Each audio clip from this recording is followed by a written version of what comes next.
તમામ સાધુ સંતો બ્રાહ્મણો હોય એનું આપણે સ્વાગત કરી અને આ યજમાન પરિવારની ધન્યતા કહેવાય કે જે આપણી કથાની અંદર બ્રાહ્મણો પધારતા હોય છે. અમારા મિત્રનો નાતો હોય એટલા માટે આવતા હોય છે, પણ એનું સંપૂર્ણપણે ફળ છે એ અમારા યજમાન પરિવારને પ્રાપ્ત થાય. કારણ કે જે ભૂમિ ઉપર બ્રાહ્મણના પગ પડે ને એમાંય આવી કથાઓ ચાલતી હોય ત્યારે અતિથિ સ્વરૂપે જ્યારે બ્રાહ્મણો પધારતા હોય ત્યારે આપણે એનું સ્વાગત કરી. અહીંયા સુખદેવજી મહારાજ પરીક્ષિત રાજાને કથા બતાવે. ગંગાજીના કિનારા ઉપર અનશનનો ત્યાગ કર્યો છે ભગવાનની પ્રાપ્તિ માટે, જેનું 7 દિવસમાં મૃત્યુ છે. એક બ્રાહ્મણનો શ્રાપ, એક ઋષિનો શાપ, અને એ ક્યારેય મિથ્યા ન થાય. એ શાપ મેળવવાનું કારણ અહીંયા ભાગવતમાં આપણે કથા સાંભળી રહ્યા છે. પરીક્ષિત કાળા પુરુષની પાસે ગયા છે. હે ભાઈ, તું કોણ છે? અને ત્યારે આ કાળો પુરુષ રાજાને કહે છે કે હે રાજન, મારું નામ કળિયુગ છે. કાળો પુરુષ એ કળિયુગ છે. 3 પગ ઉપર, દ્વાપરની અંદર 2 પગ ઉપર, અને હવે આ કળિયુગની અંદર 1 પગ ઉપર ધર્મ ઉભો છે. સત્ય, તપ, દયા અને પવિત્રતા જેવા 4 પગ છે ધર્મના. માત્ર પવિત્રતા રહી છે કળિયુગની અંદર, 1 પગ ઉપર ધર્મ ઉભો છે. પણ મહત્વની વાત એ નથી કે આપણે અત્યારે કળિયુગમાં જીવીએ છીએ. પરમાત્મા સ્વધામ જાય અને કળિયુગ આવે પૃથ્વી ઉપર, એ તો નિયમ છે જ. કારણ કે સતયુગ, ત્રેતા, દ્વાપર અને કલી આ ચક્ર ચાલુ જ છે. અને એટલા માટે અમારા બ્રાહ્મણો સંકલ્પો કરાવીને ત્યારે બોલાવે છે, અષ્ટાવિમ સતિત મેં કલિયુગે કલી પ્રથમ ચરણે. 28મી વખત કળિયુગ આવ્યો છે, પહેલી વખત નથી આવ્યો. પણ એનાથી કોઈ ડરવાની જરૂર નથી. કોઈ પણ શાસ્ત્ર આપણને ક્યારેય ભયભીત ન કરે. આપણે ભલે ને કળિયુગમાં હોય, પણ મારા ને તમારામાં કળિયુગ પ્રવેશ ન કરે એનું ધ્યાન રાખવાનું છે. અહીંયા પરીક્ષિત હતા ને, એની પરિસ્થિતિ એ થઈ કે એના મુગટ ઉપર કળિયુગ સવાર થઈ ગયો. એટલા માટે ભૂલ થઈ ગઈ, એટલા માટે પાપ થયું. જ્યારે આપણા જીવનની અંદર કળિયુગ પ્રવેશ કરશે ને, ત્યારે આપણાથી પાપ થશે.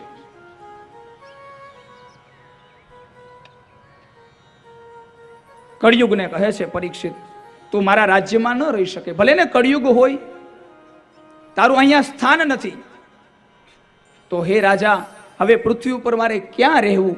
અને ત્યારે સૂતજી મહારાજ ઋષિઓને એક શ્લોક દ્વારા કળિયુગને રહેવાના સ્થાન બતાવે છે. સૂત ઉવાચ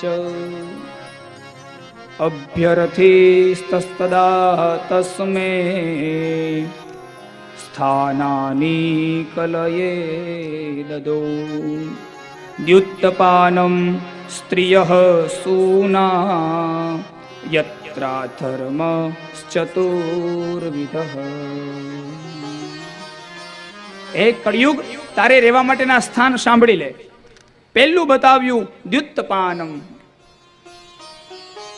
જ્યાં જુગાર રમાય છે ત્યાં તારો વાસ. જ્યાં મદિરાનું પાન થાય છે ત્યાં તારો વાસ. જ્યાં અસત્યનું આચરણ છે ત્યાં તારો વાસ. અને જ્યાં અપવિત્ર સ્ત્રી છે ત્યાં તારો વાસ. આટલી જગ્યાએ કળિયુગનો વાસ છે. કળિયુગને રહેવા માટેના 4 સ્થાનો. હવે આપણે નક્કી કરવાનું છે કે આપણે તો કળિયુગમાં છીએ, પણ કળિયુગ તો આપણામાં નથી ને.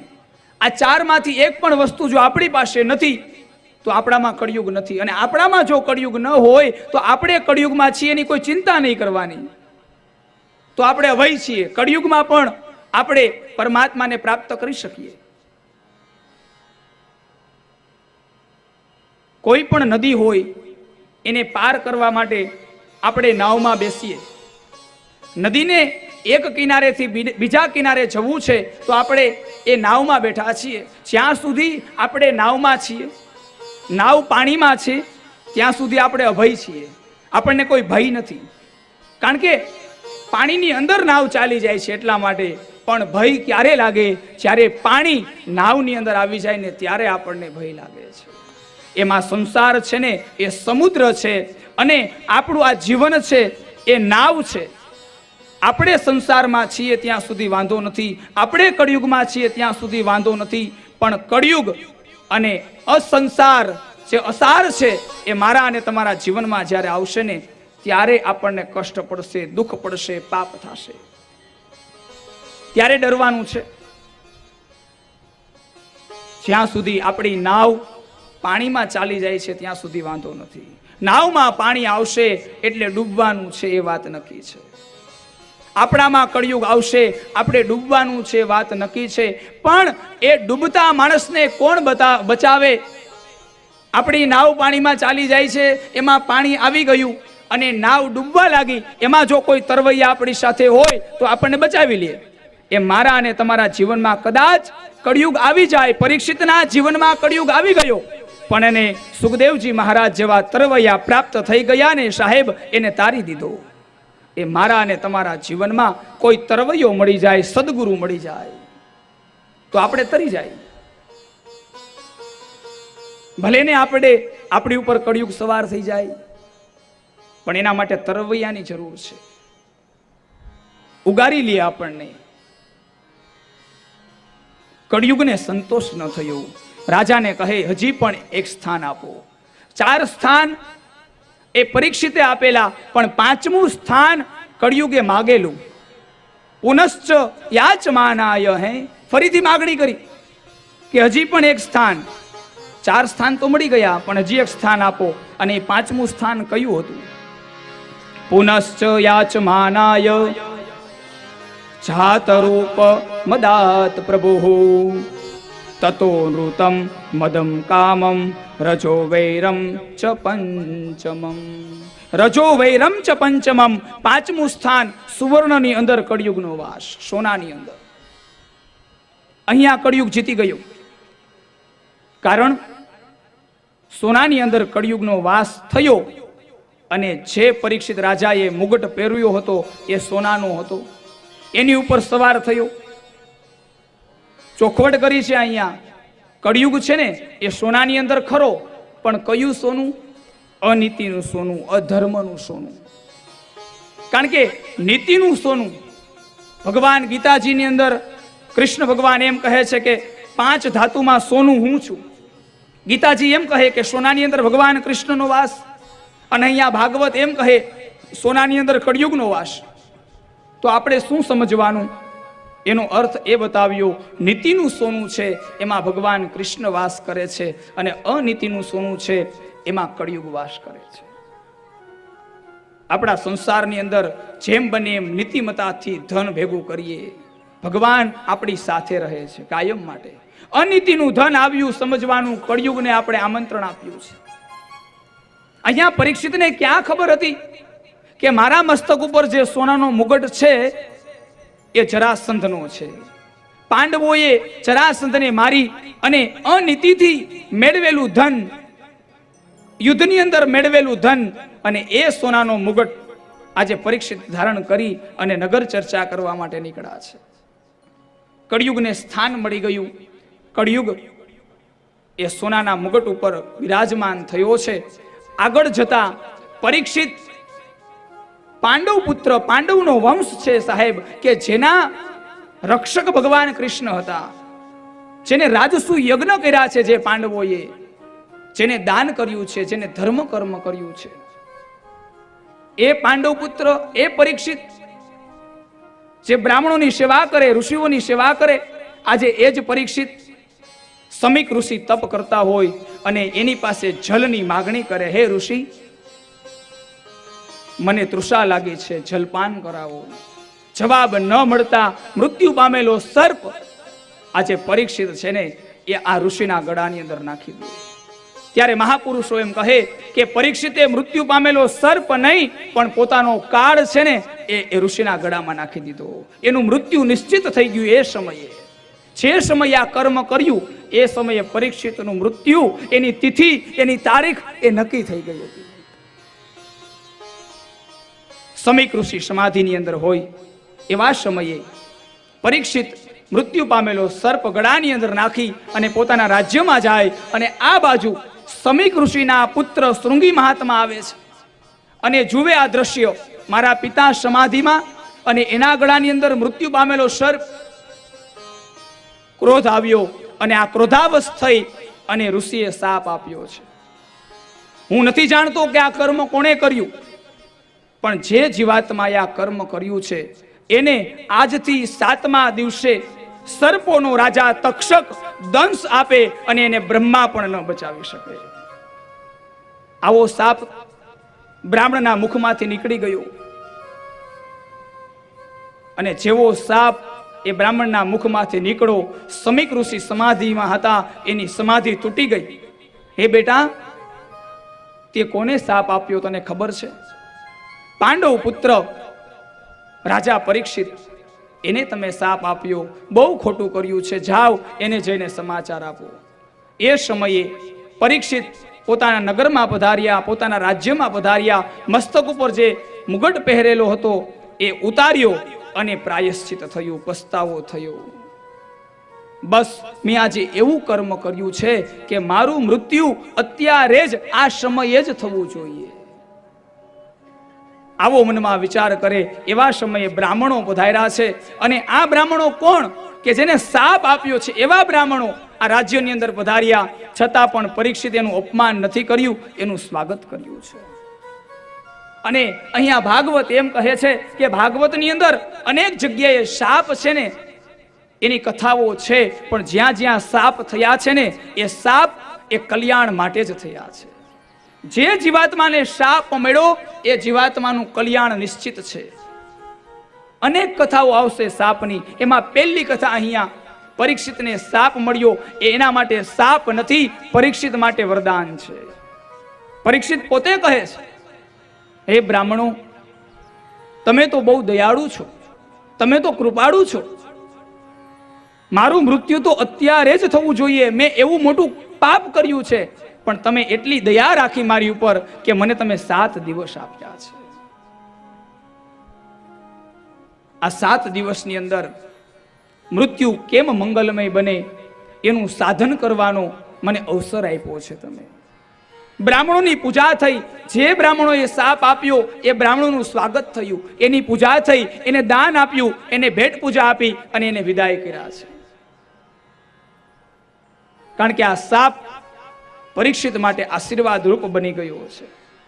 સર્વસ્વનો ત્યાગ કર્યો, પોતાના પુત્ર જન્મેન જઈને રાજ્ય સોંપ્યું, અંજળનો ત્યાગ કરી, વનખલ વસ્ત્ર ધારણ કરી અને ગંગાના કિનારા ઉપર પહોંચી ગયા છે. જેનું મૃત્યુ નજીક હોય તેને શું કરવું, બસ આ જ પ્રશ્ન છે. ભગવાનનું સ્મરણ છે. બધા ઋષિઓને પ્રશ્ન પૂછવામાં આવ્યા છે. જેનું મૃત્યુ નજીક હોય તેને શું કરવું? કોઈની પાસે આ પ્રશ્નનો જવાબ નથી. કારણ જે જીવાત્મા જ્ઞાની હોય, જેનામાં જ્ઞાન છે, જેનામાં વૈરાગ્ય છે, જેનામાં ભક્તિ છે, ભક્તિ, જ્ઞાન અને વૈરાગ્ય જેમાં આ ત્રણેયનો સમન્વય છે, એ જ મહાપુરુષ આ પ્રશ્નનો જવાબ આપી શકે. ભાગવતની અંદર એવું કોણ છે કે જેમાં ભક્તિ છે, જેમાં જ્ઞાન છે, જેમાં વૈરાગ્ય છે, સાક્ષાત પરમાત્માનો અવતાર છે? એવું કોઈ પાત્ર હોય ને ભાગવતનું તો એ સુખદેવજી મહારાજ છે. ગંગાજીના કિનારા ઉપર અનેક ઋષિઓ બેઠા હતા, કોઈની પાસે આ પ્રશ્નનો જવાબ ન હતો. ત્યારે મહારાજ પરીક્ષિત પદ્માસન લગાવી ભગવાનનું સ્મરણ કરવા લાગ્યા, અને એ સમયે સુખદેવજી મહારાજનું આગમન થયું છે ગંગાના કિનારા ઉપર. બોલીએ સુખદેવજી ભગવાન કી જય. અવધૂત વેશ છે સુખદેવજી મહારાજનું. ભાગવતજીના શ્લોકનું ગાન કરતા કરતા ગંગાજીના કિનારા ઉપર આવ્યા. આવીને જોયું પરીક્ષિત પદ્માસન લગાવીને બેઠા છે, ભગવાનનું સ્મરણ કરે છે. સુખદેવજી મહારાજને થયું પરીક્ષિતને કંઈક પ્રશ્ન છે, કંઈક ચિંતા છે. અને ગુરુ એને જ કહેવાય ને કે જે આપણી સામે જુએ ત્યાં ખબર પડે કે આપણને કઈ ચિંતા છે. અહીંયા ગુરુ અને શિષ્યની વાત છે પ્રથમ સ્કંદની અંદર, અને પ્રથમ સ્કંદ એ અધિકાર લીલા છે. અધિકાર મેળવ્યા પછી જ, પાત્ર બન્યા પછી જ જે વસ્તુ પ્રાપ્ત થાય એના જ આપણે નિમિત્ત બનીએ છીએ. અહીંયા પરીક્ષિત પાત્ર બન્યા છે, શિષ્ય બન્યા છે, અધિકાર મેળવ્યો છે.